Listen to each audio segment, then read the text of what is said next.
Assalamualaikum warahmatullahi wabarakatuh. Saya Rizwan Effendi, perwakilan dari kelompok yang membahas tentang Paul van Doren atau Fans of the Wall. Kelompok saya terdiri dari saya sendiri, Rizwan Effendi, Joshua Christopher, Bagas Sahadatning, M. Aulia Sandi, Ragil Mulyana, dan Nanda Patricia. Kita masuk ke biografi Paul van Doren, ya pendiri dari Fans of the Wall. Paul van Doren lahir pada tahun 1930 dan tinggal di Boston. Ia mempunyai satu adik laki-laki yang bernama James Van Doren. Paul van Doren ini mulai bekerja di pabrik sepatu yang bernama Rendis sebagai buruh sapu. Itu juga atas perintah dari ibunya. Atas ketekunannya dalam bekerja selama 20 tahun, Paul diangkat menjadi wakil presiden di Rendis, tepatnya di usia 34 tahun. Nah, saat ia diangkat menjadi wakil presiden di Rendis, tempat sepatu yang ia bekerja itu, Paul mampu menyelamatkan salah satu pabrik Rendis yang mengalami kebangkrutan. Jadi karena ketekunan si Paul van Doren ini bisa mengangkat kembali dan menyelamatkan pabrik sepatu Rendis tersebut. Paul mulai terpikir untuk membuat toko dan merek sepatunya sendiri. Kita masuk ke sejarah Fans of the Wall. Dari sejarah Fans of the Wall ini, Paul memutuskan untuk keluar dari Rendis dan pindah ke Southern California dan membuat perusahaannya sendiri. Nah, pada 16 Maret 1966, Paul Van Doren ini membuat perusahaannya yang bernama Van Doren Rubber Co. Ia mendirikan ini bersama 3 orang temannya dan adiknya. Paul membuat gebrakan baru tentang model sepatu Keds di California atau The Birds of California Style. Vans adalah perusahaan sepatu yang berasal dari Amerika di Broadway, Anaheim, California. Vans ini memproduksi sepatu unik hasil karya mereka sendiri sekaligus memasarkan sepatunya secara swadaya. Pada tahun 1970-an, Vans ini memproduksi sepatu dengan kanvas yang bergambar karet di bagian bawah sepatunya. Inovasi tersebut rupanya berbuah manis bagi mereka. Berbuah manisnya itu menghasilkan. Paul ini mengusungkan sistem custom shoes atas permintaan salah satu pengunjung wanita yang menginginkan sepatu dengan warna yang tidak mereka sediakan saat itu. Pada awal tahun 1980-an, perusahaan Vans ini mengalami kerugian dan hutang sebesar 11 hingga 12 juta dolar.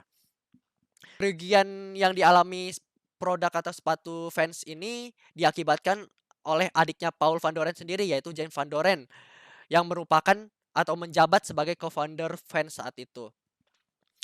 James mencoba menciptakan sepatu sport dengan harapan dapat melampaui sepatu Nike, Adidas, dan lain-lain lah. Pokoknya brand-brand sport terkenal. Nah, yang berakhir James ini dikeluarkan dari perusahaan. Dan perusahaan Vans tersebut pun terpuruk dan harus melunasi hutang selama 3 tahun. Pada akhirnya, McConville Deloitte Corp membeli hak kepemilikan Vans dan selama 10 tahun di bawah McConville Deloitte Corp ini, Vans membuat pabrik yang lebih besar di seluruh Amerika. Meskipun penjualannya mencapai angka yang cukup baik, Vans tidak berhasil mengatasi permasalahan tersebut. Permasalahannya keuangan internal mereka yang terlilit hutang. Pada tahun 1983, Vans tidak dapat mengatasi hutang mereka, sehingga Vans terpaksa berganti status menjadi perusahaan bangkrut. Kebangkrutan Vans Kebangkrutan Vans tersebut tidak berlangsung lama. 5 tahun kemudian, tahun 1988, Vans menjual beberapa sahamnya pada perusahaan investment banking. Semenjak itu, Vans kembali menghentak fashion dunia. Kita masuk Vans di Indonesia. Di Indonesia, sepatu ini termasuk barang langka karena Vans tidak memiliki toko resmi official store-nya. Jadi, kita kalau mau warga Indonesia mau beli sepatu dengan brand Vans tersebut harus order dulu dari luar Indonesia. Namun beberapa toko menjual produk Vans mulai dari sepatu, pakaian, dan aksesoris dengan harga yang cukup mahal, harga import ya. Dari awal kemunculan sampai sekarang, Vans tidak pernah ketinggalan tren dengan model yang klasik menjadi daya tarik sepatu saat ini. Strategi Vans. Yang pertama, Vans ini menggunakan pull marketing dalam strategi marketing yang dimana pull marketing itu tuh menyesuaikan dengan alur berpikir konsumen. Jadi maksudnya itu konsumen mengikuti produk dari fans, bukan sebaliknya, bukan fans yang mengikuti kemauan dari ya konsumen. Langkah-langkah pull marketing yang diambil fans ini sebagai berikut. Yang pertama membuat blogging di internet ini adalah cara yang murah untuk menempatkan merek sepatu Anda di benak pelanggan potensial.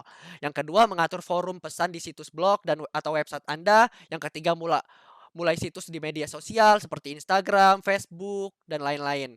Yang keempat, mengirim newsletter email ke pelanggan. Yang kelima, mengumpulkan pengikut di situs tag telepon seperti Twitter. Sekian presentasi dari kelompok yang membahas tentang produk Fans of the Wall. Saya akhiri. Wassalamualaikum warahmatullahi wabarakatuh.